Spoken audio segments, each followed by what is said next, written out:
Hello to everybody. Sorry for always being a bit late on Tuesday, but it's always because of the previous lecture, being late itself. Okay, so today we'll get rid of this, sorry, so that you can hear me a bit better. Today we face not the last chapter of the course, but the last useful for and needed for the midterm test of next lecture of next Monday. Once again, please, Monday, be ready with paper and pen and the smartphone and possibly a computer so that you can easily read the text of my questions and also give your answers and scan them or take a picture of them and upload them. Okay? All right. So today, during the break, you have I warmly invite you to take the to fill the questionnaire on the course, on my module of the course, of course, since you still don't know even who the teacher of the other module is. And it will be during the break, and I'll show you where to find the forms to fill. Okay, but now, oh, sorry, there is something in the chat. Okay. So let's go to this new chapter, which is Vertex colorings. As I told you, everything came out of that problem. Can you color any map, any political map which you could conceive on the plane with just 4 colors, so that regions or nations which share at least one piece, one arc of boundary are colored with different colors. So it's possible to see that 3 are not enough because there are. Have you found a map which cannot be colored with just 3 colors? It's not difficult. Now I solved that for you. Okay.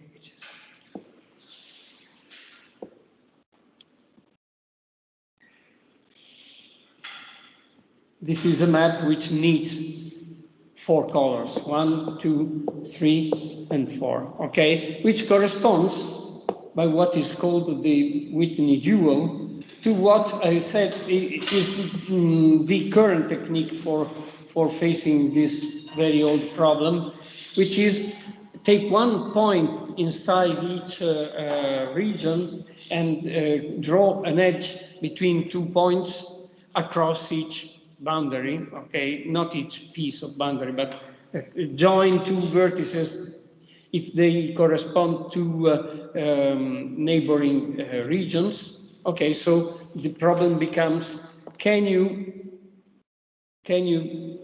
color the vertices of this graph with 3, 4, 5, and k colors so that adjacent vertices are differently colored, what is, we shall see now, called a proper coloring of the vertices. Okay, the problem becomes a general problem for general graphs, but if we want to go back to the original problem, it will be interesting particularly for planar graphs, meaning graphs corresponding to something which is drawn on the plane, okay?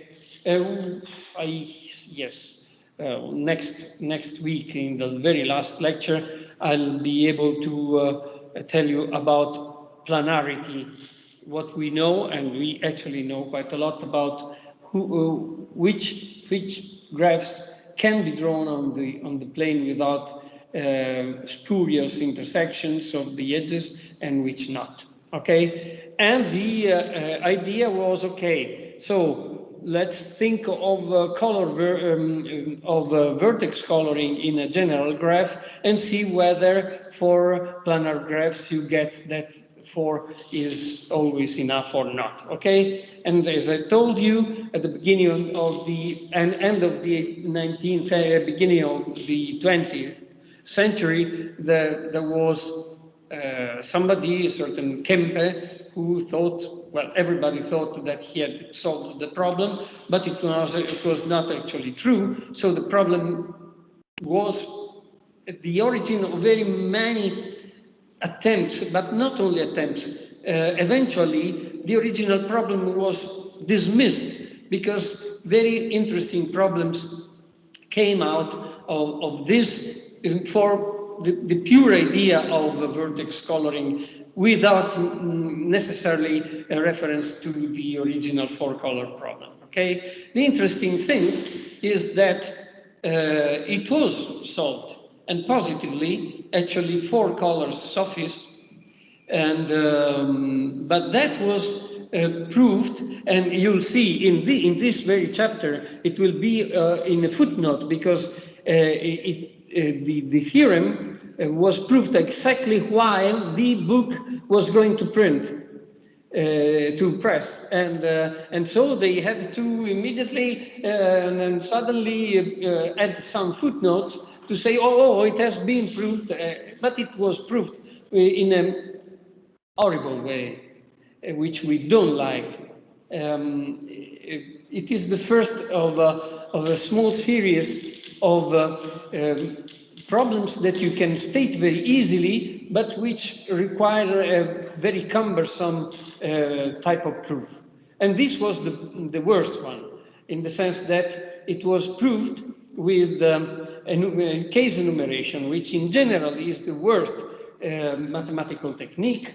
And in this case, well, generally, if you find some proofs which are by case enumeration, oh, you say, oh, how bad, how ugly, they have 7 cases, ooh, horrible. Well, here there are something like 6,000 cases, and so the proof needed the action by a supercomputer of that time. The time is 1977, and it was they needed 1,200 hours computing for the supercomputer of that time. Now, of course, it's much less, but still something which cannot be checked by a human in normal times. Okay, so what was done was to write a different program to do the same computation, but still the computation is that one. Okay, so a very easy to state problem, and a very cumbersome, very bad and ugly solution. Okay. All right. So back to the book. K-vertex. A K-vertex coloring is an assignment of K colors to the vertices of G. The coloring is proper if no two distinct adjacent vertices have the same color. Same things as we had with the edges. Thus, a proper K-vertex coloring of a loopless graph G is a partition V1, V2, Vk of V into K, possibly empty, independent sets. Do you remember when we had a proper edge coloring? If you took all the edges colored with one particular color, I say, then you got a particular matching of that graph. Here, if you take the set of vertices of a particular color, I say, then you get necessarily an independent set. Okay, so again, there is a connection between other parts of the theory. So you had the chapter on matchings, and immediately after the chapter on edge colorings, and before chapter on vertex coloring, you had the chapter on independent set, because the things are tied together. Okay. G is K vertex colorable if G has a proper K vertex coloring, and yes, we will only deal with proper vertex coloring, so it will be a coloring, or K coloring with K colors, K colorable. Okay. Clearly, a graph is K-colorable if and only if its underlying simple graph is K-colorable. Just a comment on this. If you have two vertices which are joined by one edge, okay, you have to color them with different colors. And what if they are joined by 5 edges? It's the same thing. They are anyway adjacent. So it does not matter whether two vertices are joined by 1, 2, or 3,000 edges. The problem is always the same. It's not more adjacent than with 1. They are adjacent, and so they have to be colored in a different way. This will be important in a computation we'll do after, which is the last question of the midterm. Not far from now. Okay.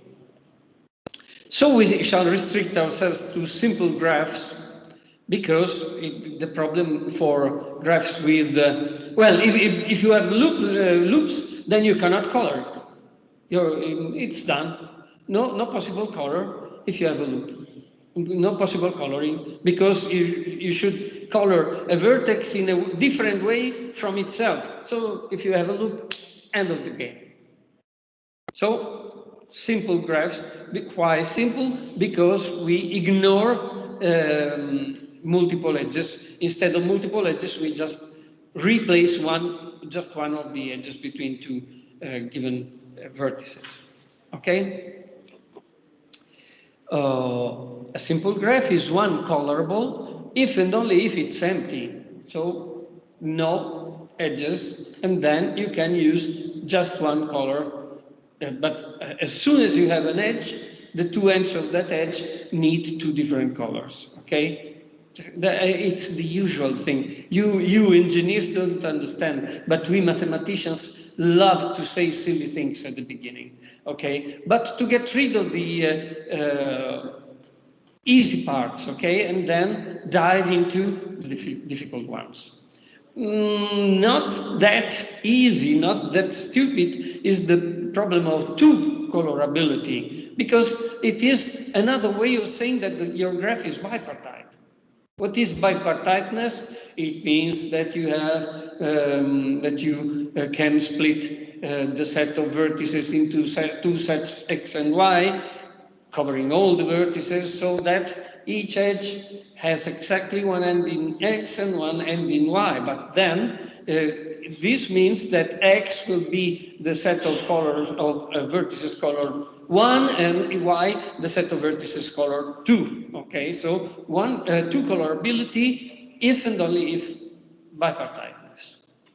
The chromatic number He, do you remember we had the key prime in for the edge chromatic number, and here we have He chromatic number of G is the minimum K for which G is K colorable. If He of G equals to K, G is said to be K chromatic.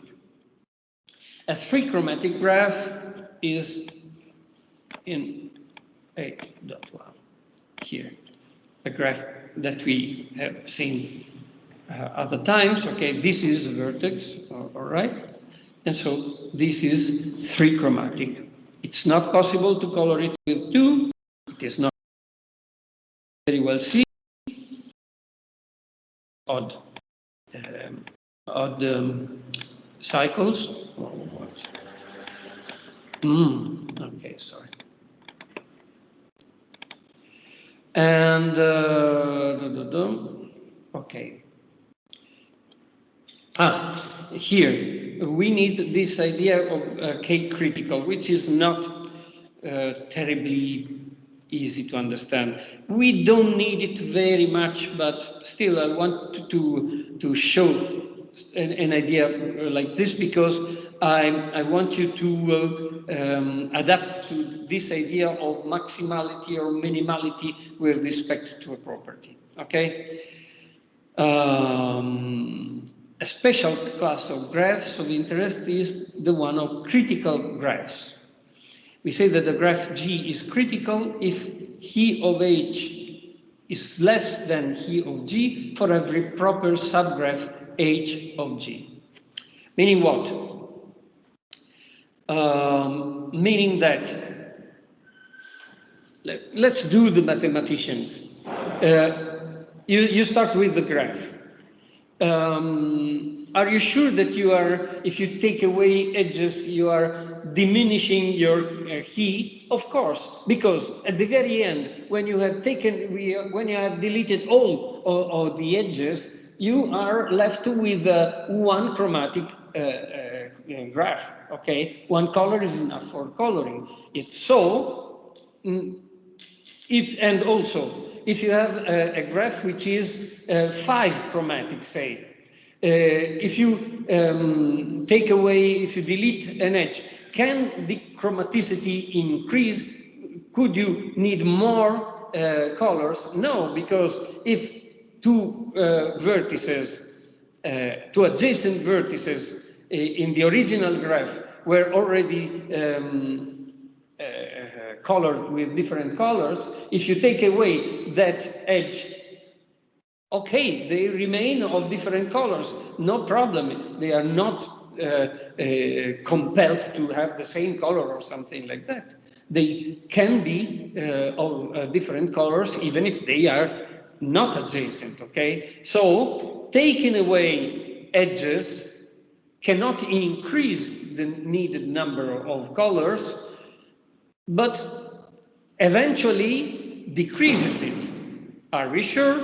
Sure, because at the very end, if we delete all of them, we surely land to a one colorable graph. So there is, if you start taking away edges, okay, you may see that actually you may arrive at a certain graph such that it is minimal with the property of being with K chromatic with that particular K, so that if you take away any edge or any vertex, you surely get a graph, a subgraph, which needs less colors. Okay, such a graph is said to be critical.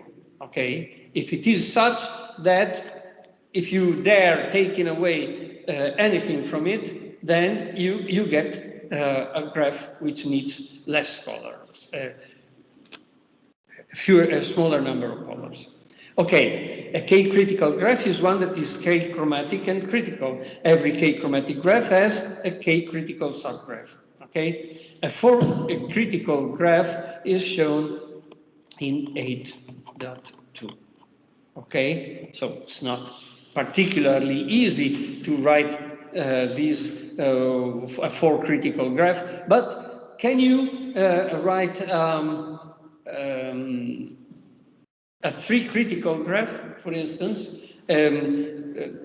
out of what we have said so far?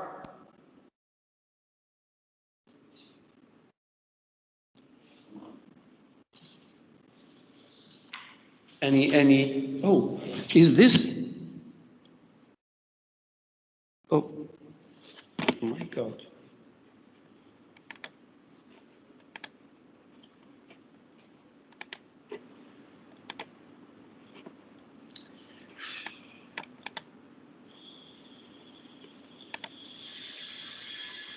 Yeah, it is open. Were you able to hear everything? I don't understand whether, yeah, outside, I mean. I'm not sure whether the microphone was on. Yes, of course, Professor. Okay. Don't worry. All right, thank you. So. But we didn't understand it really well. if you could explain it better with drawings. Yeah, I'm going to give a drawing now. But here you see, for instance, that it's not completely easy to draw a 4 critical graph. But let's think of a 3 critical graph. Can we write down one? So a graph which is 3 chromatic, but if you delete a vertex or an edge, then it becomes 2 chromatic.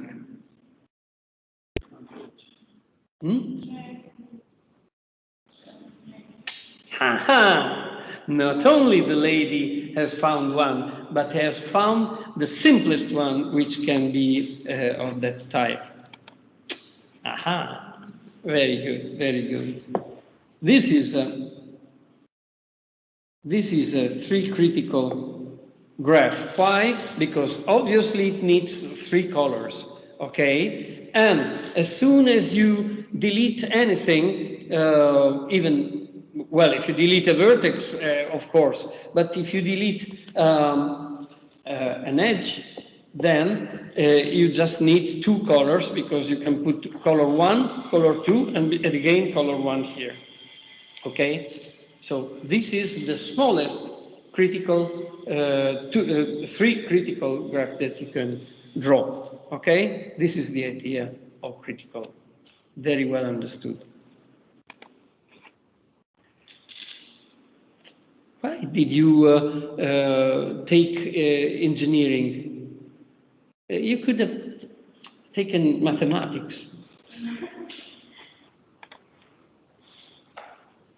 You want money? I know. Okay, money, always. Okay. Why are we interested in critical graphs? Because of this. If G is K critical, then small delta is greater than or equal to K minus 1. Okay? Let's see the proof. Assume that that we have that G is a K critical graph with small delta which is less than K minus 1. Then take a vertex V of degree small delta.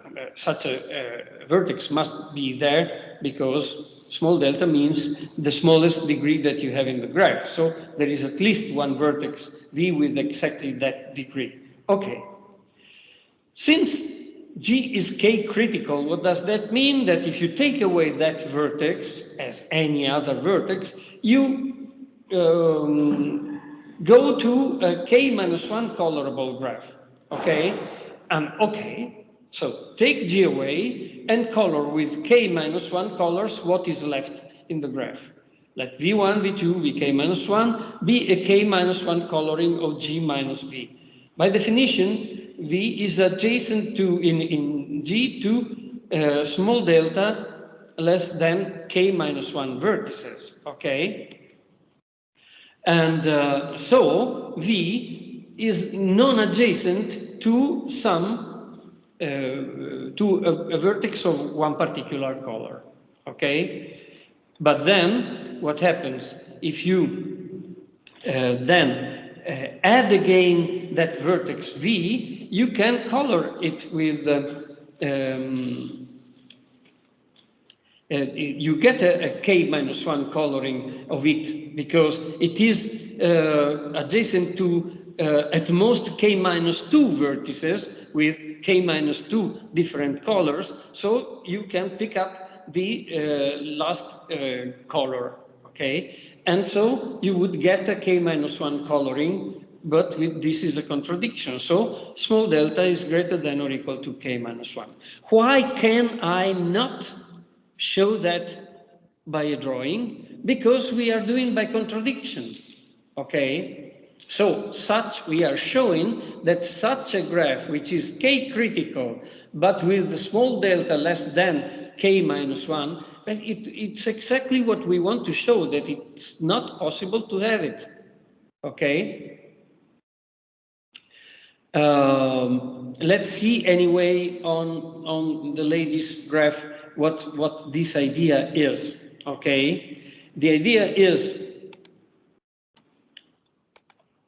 this graph with all three edges is three critical. Okay, so if we get rid of one of these vertices, we are left with a graph which is two colorable. Okay, now the idea is this vertex is adjacent to what? To one of color 1 and one of color 2. And it's exactly the thing which happens. They say, assume that it is not like this, that you have that the small delta is less than that number, then it would mean that, for instance, this edge does not exist. And so this vertex is connected with one which has color 1, and so it could be color 2, okay? But this is not the case.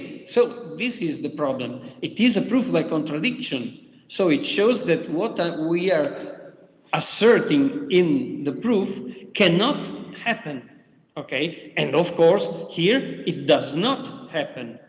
In this three critical graph, we have exactly that small delta is equal to 3 minus 1, 2, okay? And so, but this is what we can check on this particular, and we could check that on this one, okay? That this is 4 critical, and actually that small delta is less than 4 minus 1. Less than or equal to 4 minus 1. You don't find anything with degree 2, but we find these with degree 3, and so small delta is 3, and actually we have what the theorem states, okay? But the theorem states it for any possible k-chromatic graph, not just these two. These two can suggest what happens, but if you want to prove, you have to reason on something which does not exist. I know that it's a difficult thing, and I repeat for the nth time, this is not the course graph theory. This is the course mathematical method. And one possible mathematical method is a proof by contradiction, in which you cannot draw, you cannot give an example because examples do not exist. And this is exactly the goal of the proof, okay?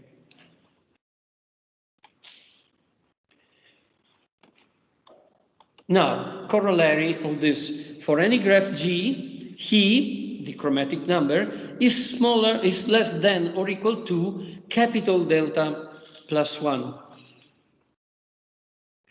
Oh, sorry, no. There was this, oh, okay, sorry. So if G is K critical, then small delta is greater than or equal to K minus 1. Okay, and in both cases we have seen we have equality. Okay, 2 in the case of the triangle of the lady, and 3 in the case of Grutsch's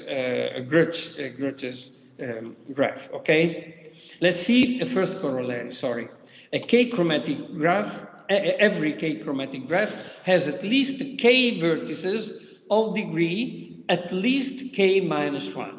Okay, why? Because take G as a k-chromatic graph. So inside there will be a k-critical subgraph, okay? Inside H, which is a subgraph of G. But inside H, what do you have? Since it is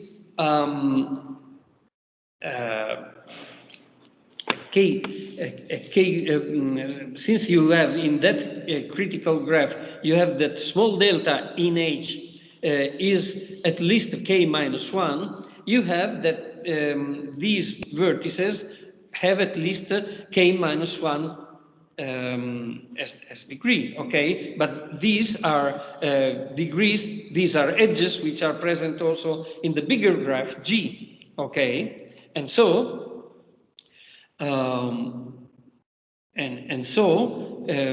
since these in a subgraph H have degree at least k minus 1, they have degree at least k minus 1 also in the bigger graph G, okay? But H is k chromatic, so it has at least k vertices. Every graph with less than k vertices, of course, is less than k chromatic. Does not need up to k colors, okay? Let's take this simple graph here, okay? And this is k critical, okay? Three critical. And so we might have a bigger graph, okay? Still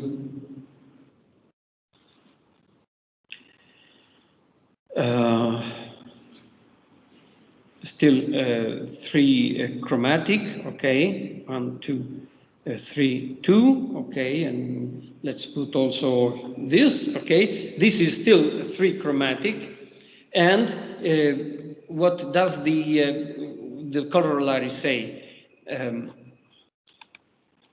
The corollary say, okay, this is a three chromatic graph, then there are at least three vertices of degree at least 2, okay?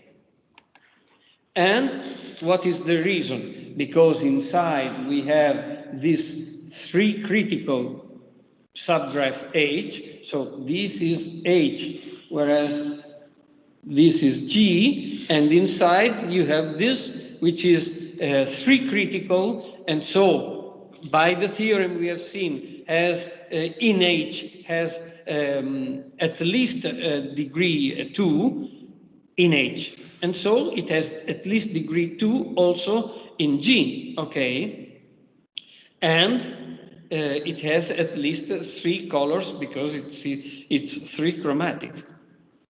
And so you actually have this fact that there are at least three vertices with at least degree, in this case, 3 minus 1, which is a particular case of this. Every k chromatic graph has at least k vertices of degree at least k minus 1, okay? And for any graph G, he is less than or equal to capital delta plus 1. Why? Because what do you have? That if it is k chromatic, there are at least k vertices of degree, well, there are vertices of degree at least k minus 1. Okay?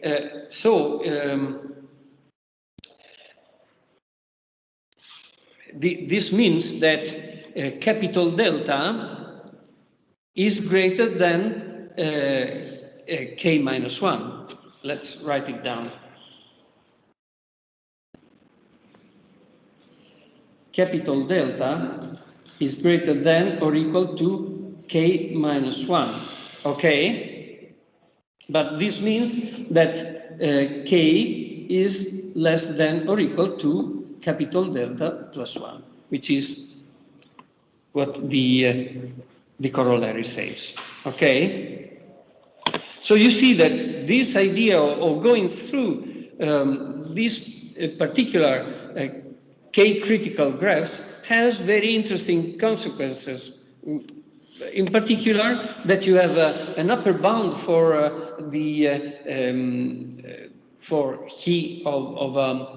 for the chromatic number of a graph. Okay,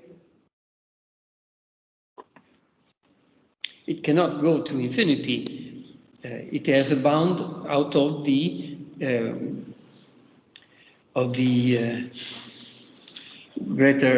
greatest degree that you have. Okay. Do you remember how it was with, for instance, with the connectivity? You had something like this with the small delta, because connectivity less than or equal to edge connectivity less than or equal to small delta, and then you have that for edge chromatic number you have Weising's theorem. And so there is much interplay between these numbers and the maximum and minimum degree of in a graph. Okay. Okay. So.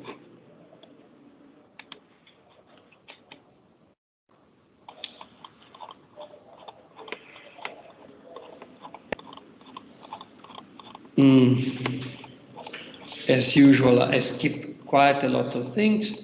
Brook's theorem. Actually, capital delta plus 1, yes, there are situations in which you have capital delta plus 1. And one is the triangle we have seen. And in general, every odd cycle has actually he which is equal to capital delta plus 1. In the triangle, capital delta is equal to small delta equal to 2, but he is 3. So it is possible to have that, okay? And so theorem, if you have, this is an interesting theorem because it gives an even stronger bound. If G is a connected simple graph and it is neither an odd cycle nor a complete graph, then he is less than or equal to capital delta. Okay. Also for a complete graph, not only the triangle, which is an odd cycle and is also a complete graph, but if you take any complete graph, what's the capital delta? It's one less than the number of vertices, okay? But still you need all the colors. Okay, this is easy to, this time it's easy to draw, okay? For instance, the complete graph with the 4, this is K4, okay? And actually, what is capital delta? Capital delta is equal to 3, but you need 4 colors, of course. 1, 2, 3, and 4, okay? And so you see that this is a case where you need more than capital delta colors. And the same thing for K5.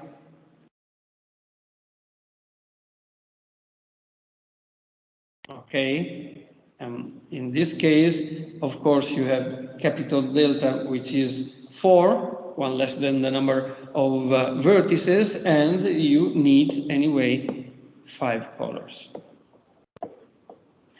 Okay, but the theorem and the odd cycles, of course, 4, 5, 6, 7, 7, this is a cycle, and we need 1, 2, but again 1, and again 2, again 1, again 2, but we cannot give 1 or 2, we need a third color here, okay? And so surely there are cases in which we need delta, capital delta plus 1, but this theorem, which I do not prove, tells us that apart from these two classes, odd cycles and complete graphs, then he is less than or equal to capital delta, okay? Hajós conjecture, well, okay, a conjecture I can give you, but which is known to be false, but the proof came later, much later than the publication of this book. Hajós thought that it was possible that this happened. That if G is 4 chromatic, then G contains a subdivision of K4. Sorry, this is a theorem. If G is 4 chromatic, then G contains a subdivision of K4, okay? But the Hajós conjecture was that if it is If it is a subdivision, we have already seen. A subdivision of a graph means putting vertices of degree 2, which split a given edge, into a path, okay?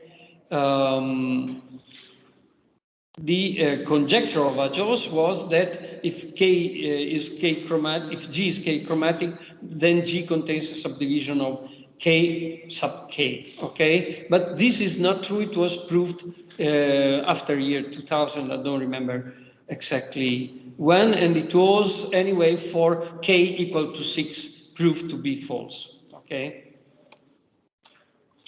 And so, okay, you can see also something dynamical, something which is in this book was still unknown, but was shown to be false in later years.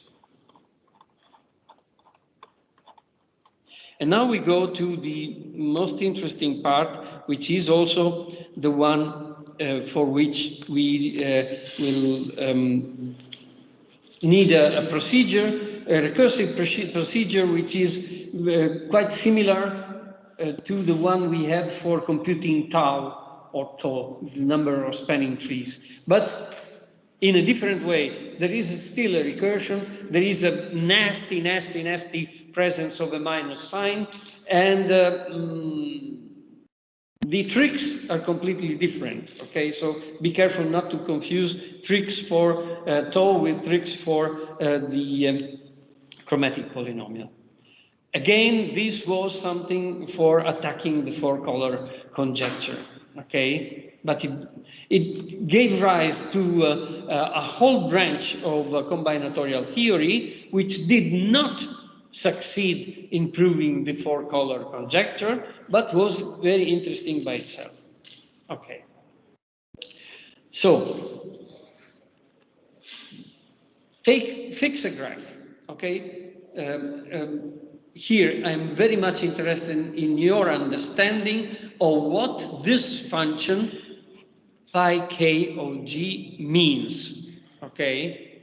And also, it's important that you, for the midterm, it's important that you can compute it. But in the oral, I don't minimally care that you do that computation very well. Possibly that you understand why the computation works, but first of all, what this function of k means.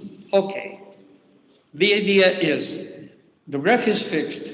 Now take any possible non-negative integer k. Okay, now pi k of g is the function of k, which says for each k how many distinct k colorings of g we have.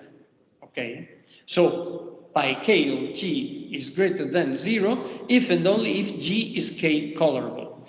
Two colorings are to be regarded as distinct if some vertex is assigned different colors in the two colorings. Okay, if V1, V2, Vk, meaning the set of vertices with color 1, set of vertices with color 2, set of vertices with color k in the first coloring, and set of vertices with color 1, 2, or k in the second coloring. If they are considered the same, if and only if each set of vertices with color 1 is equal to the set of vertices of color 1 in the other coloring, okay?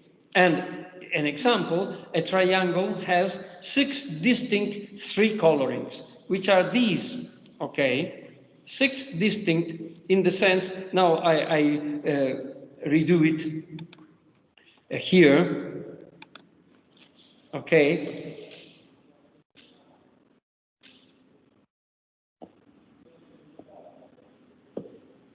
Let's see, 1, 2, 3, 1, 3, 2.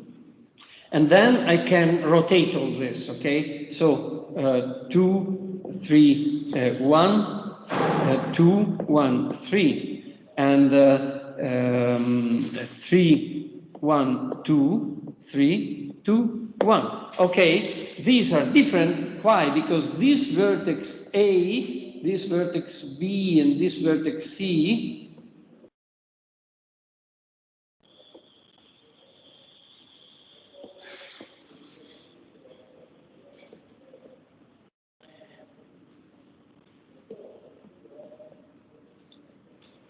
actually, some of them get different colors. For instance, here A has color 1. Also here A has color 1, but B has color 2, and here B has color 3. And so they are different colorings. Okay, and I count them, and so I will get that pi 3 of this graph G equals 6. Okay. But in the oral, I'll ask you simpler things like, this is my graph G, okay? What's the value of pi 1 of G? Forget about that one. Now G is this. What's pi 1 of G? What's pi 2 of G? What's pi 3 of G? We'll see in a moment, sorry, I'm coming. We'll see in a moment a very big construction, no, I want you to know what the definition means. Madam, you wanted to answer? What's pi 1 of this graph G? 0, of course. It's not possible to color this graph with one color. Now, be careful. What's pi 2 of G? 2. Oh, exactly. Why? Because you can give 1 and 2, and you can give 2 and 1. Okay? And now it's a bit more complicated to see what. So this is 0, this is 2. Now let's see what you can do with 3. It means you have 3 color at your disposal. Okay, so we'll have, where can I do it? Staying here. Okay, I'll do it here. So we can do 1, 2, and 2, 1. But then, and so we have left 3 out. Now I leave 2 out. So 1, 3, and 3, 1. Okay, now we'll leave 1 out, 2, 3, and 3, 2. So we have 6. Okay, I want you to understand what this function means. Okay, and then we'll learn that recursive algorithm for computing it in a arbitrarily big graph. Okay? You were right. This is my favorite chapter. Pardon me? You were right about this chapter. It's so interesting. And surprisingly enough, it has applications. It was meant for a sort of a game, for a puzzle for students, but which took out the mind of many mathematicians. But after all, when the theory was developed, then it also became applicable. My big boss, when I was a young student, had a saying which I put also in my homepage. What is the only mathematics you'll never be able to apply? The one you don't know. I love that. Okay, so here is the way we can compute the polynomial chromatic. Oh, sorry. It's important. What can we say about this function? It is a function which seems to be definable only if you take one color, then see what we have done. Take two colors, take three colors, and do it. No, no, no, no. It is possible. Where is it?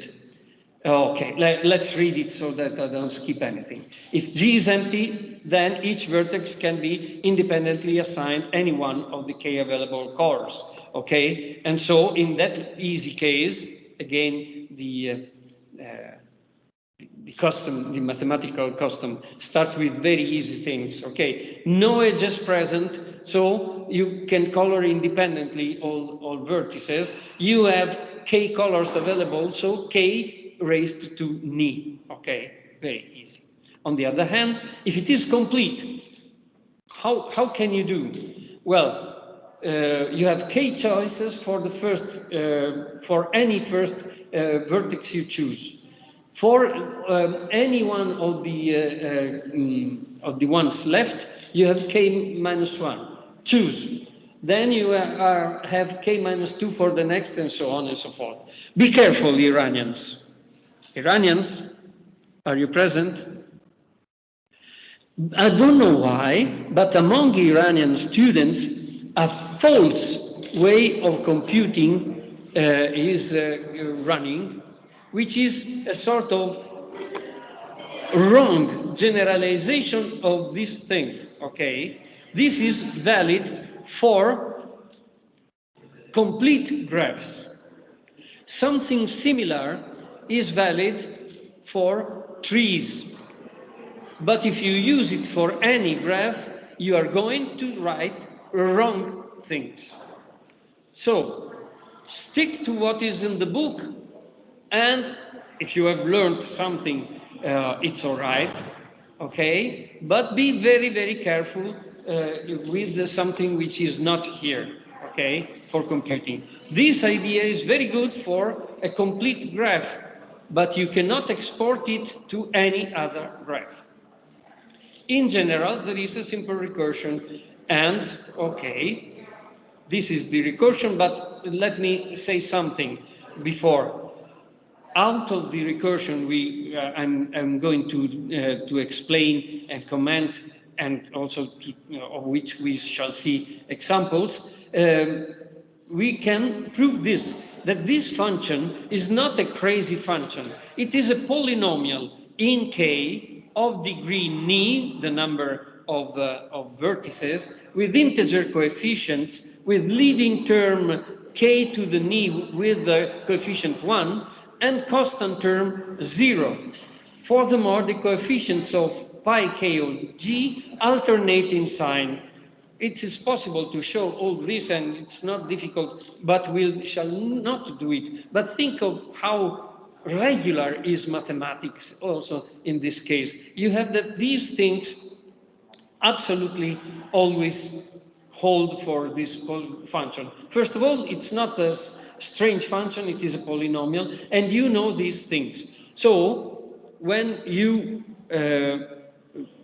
do a wrong computation, because as you will see, the computation is rather heavy.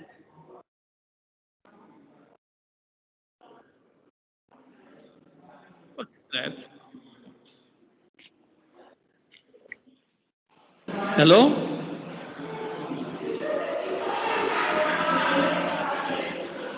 It was ringing like a telephone, I don't know, strange things. Please. I must close that door in the next one.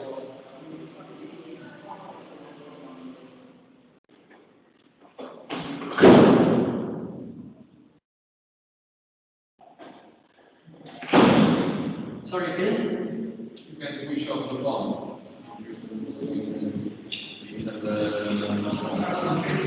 Again? You can switch off the phone, you guys. Oh, no, I don't think that is a problem. I'm not using the microphone here anyway. Okay. All right, I hope that. Okay, so you are going in the midterm, you are going to use the recursion I'm going to show you. It's very easy to make wrong computations so that some coefficients come wrong, okay? There are 4 points for this part of the midterm, okay? How do I mark these points? Okay. If there is, if you show that you do not know how to make the correct computation, I take everything out. If you are wrong, typically you will miss one minus sign. There is a nasty minus sign. It's very easy to lose track of one of these minus signs, okay? Then I take away 1 point. But it must be a polynomial of degree ni. It must have coefficient of the term of power ni 1. It has to alternate in sign. The constant term has to be 0, not only, but also here in the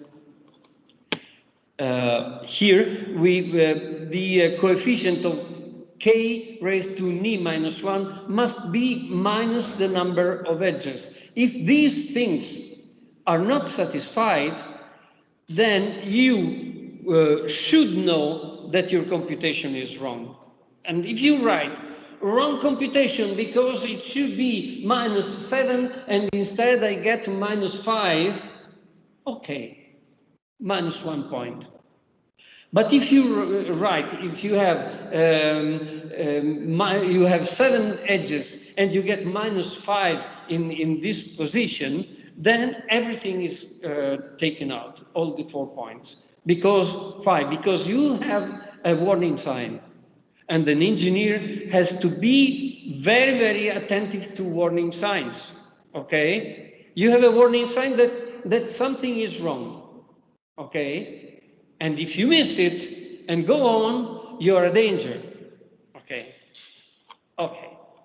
So now, yeah.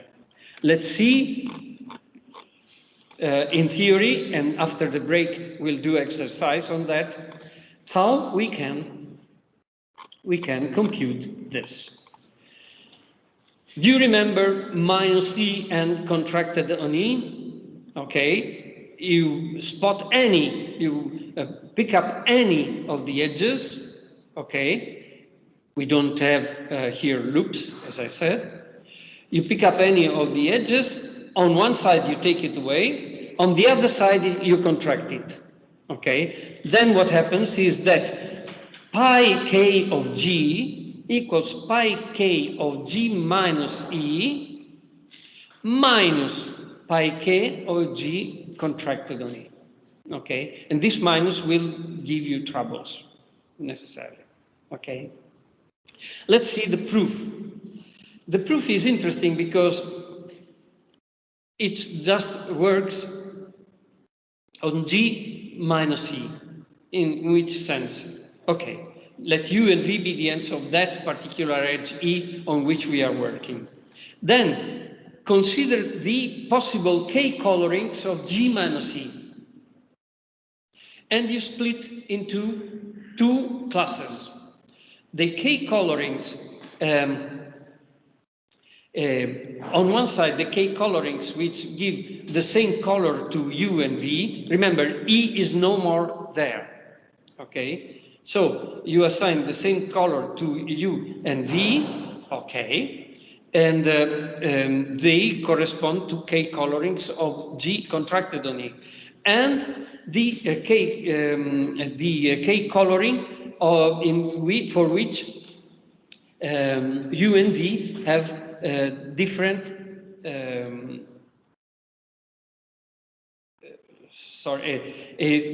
different colors, and they correspond to the colorings of G. I'll do that with a very simple graph now. So the idea is you start on considering k colorings of G minus E. On one side, those colorings of G minus E for which the 2 ends get the same color. On the other side, ones in which the 2 ends get different colors. These which get the different colors correspond to colorings of G with E in it, and the others to G contracted on E.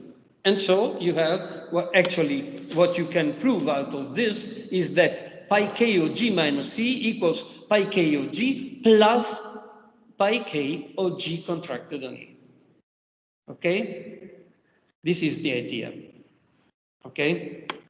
And so this, you take it on this side, and again you are diminishing the complexity, so to say, of the graph. Okay, because on one side you are only diminishing the number of edges. On this side, of edges and vertices, and so you're reducing, and so you get to where it's very easy to find the chromatic polynomials. Okay, but I want to show you the idea of this proof in a very simple case.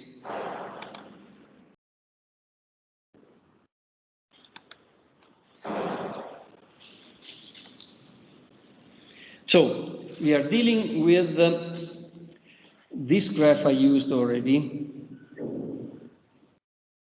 I'll do it with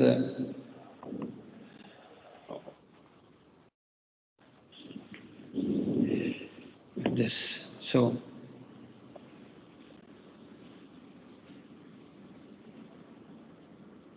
okay, and we are working on on this edge here. So now we are considering colorings with okay, here we need 3 colors, okay, and it's rather long, okay, but I'll do it. So on one side we so actually we work on this, okay.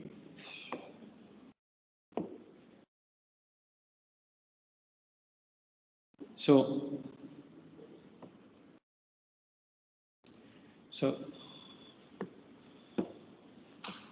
this is G. This is our G minus E, okay? And so now we take all possible colorings on one side of G minus E, where we have also where we have different colors on these two, U and V.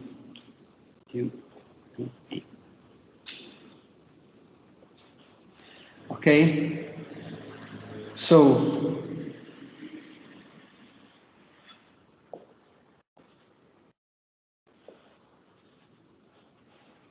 now let's take, for instance, one here and 2 here, 2 here, and then we have to use 3 here and 3 here, okay? And of course, this is also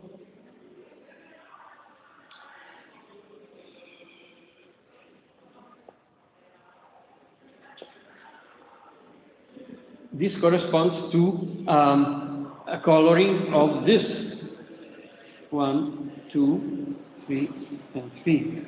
Okay? Then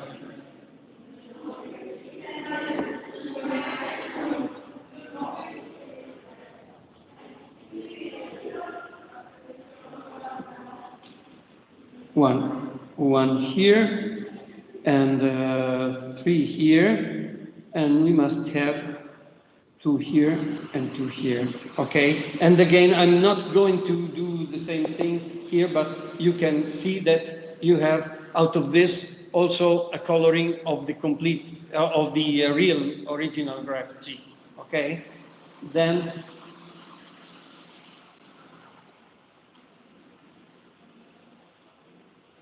1 here and 2 here,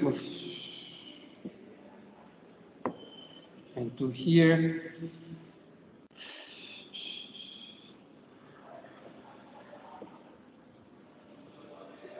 Now we have replicas of these, okay? Just switching. And so switching these, 3 here and 1 here, and so here we have 3 and 3, here we have 2 and 2, and 1, 3, 1, 2, 2, 3. Okay, we have still this.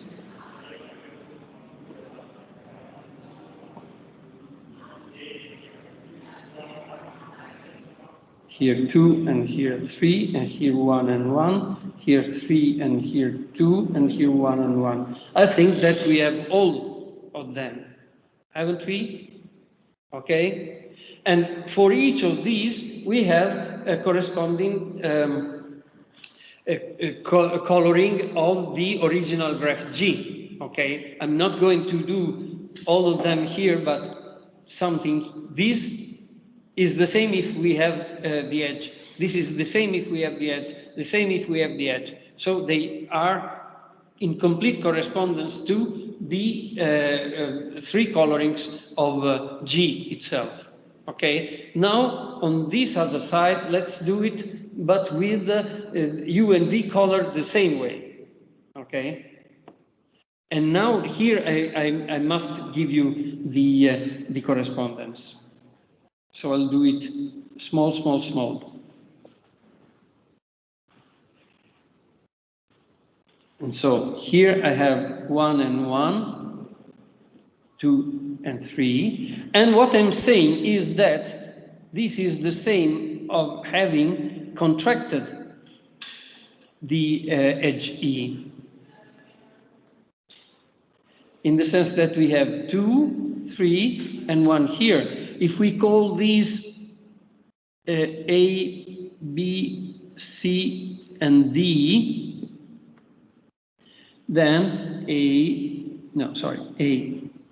B, C, and D, and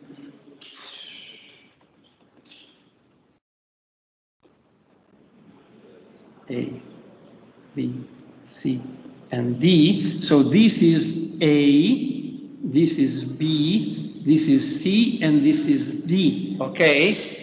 And actually, for each of these colorings in which you have same color for U and V, you have a coloring of G contracted on E, okay? And so I'm going on, okay, small.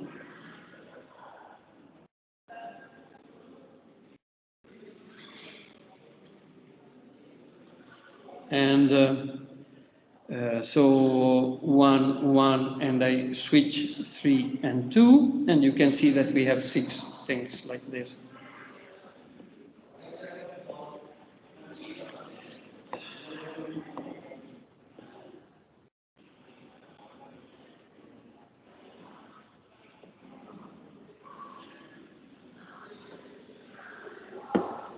And so I put here 2 and 2.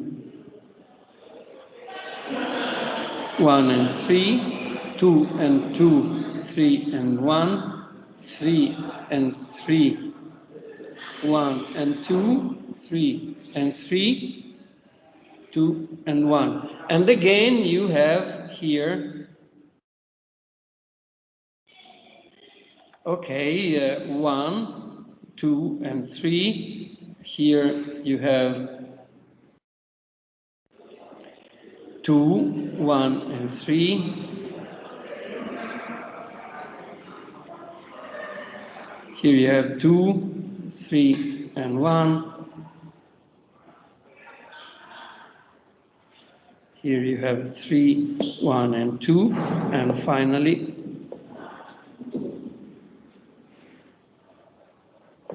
3, 2, and 1, okay? Let me do this, okay? Let me do this very quickly.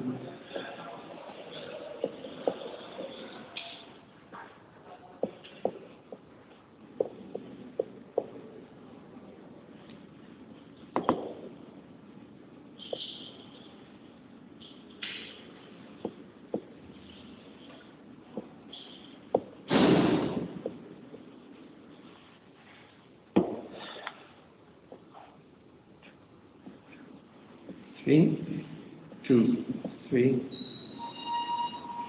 1, 3, 3, 2, 1, 2, 1, 1, 2, and 3, 1, 1, 3, and 2.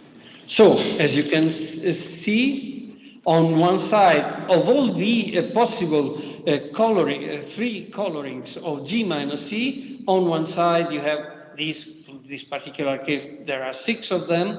These which have different colors for U and V, and they completely correspond bijection, in a bijection to the possible 3 colorings of G with the edge, okay?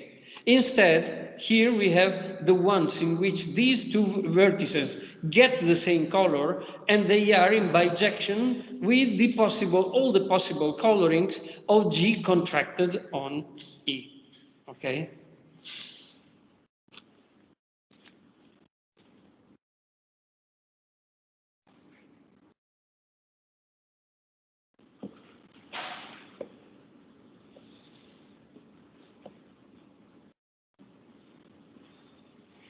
Okay, and so you have what? You have that pi k of G minus E equals pi k of G plus pi k of G contracted on E, out of which you get what we do after the break for computing the chromatic polynomial of a given graph.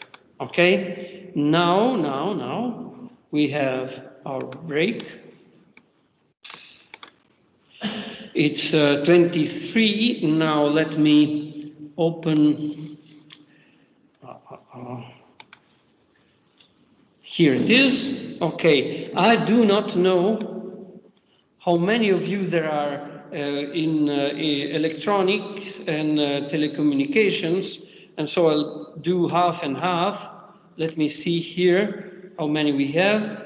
4 and 9, so 13 out plus 5 here, so 18, so I'll write 9 and 9, okay?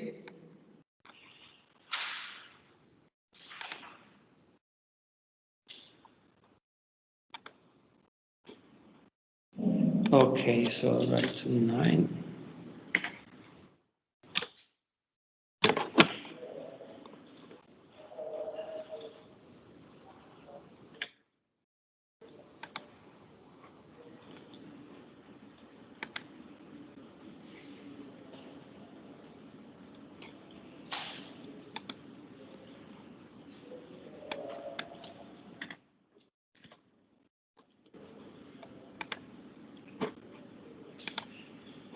Okay.